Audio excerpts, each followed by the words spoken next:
مش بالي كثير كثير؟ يو لا تقولي لي فريال ماتت؟ لا يو لك شو صاير؟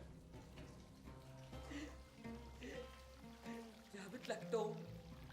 توم صبيان يامو، ألف الحمد لله، ألف حمد وشكر لك يا رب. معناتها الندر تبعي يامو بدي أذبح 4 خواريف.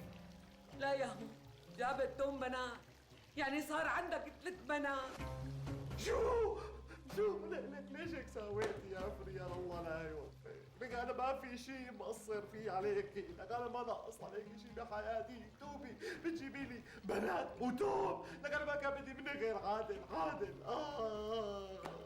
وتضرب الساعة اللي تجوزتك فيها. طول بالك يا أبو، طول بالك، هذا نصيبك، هيك هذا اللي بعته الله. امي ليكي الله يوفقك، خليه ينطم باجتها وبوشي على بيت اهلها هي وبناتها ال3، احسن ما افوت لعندها.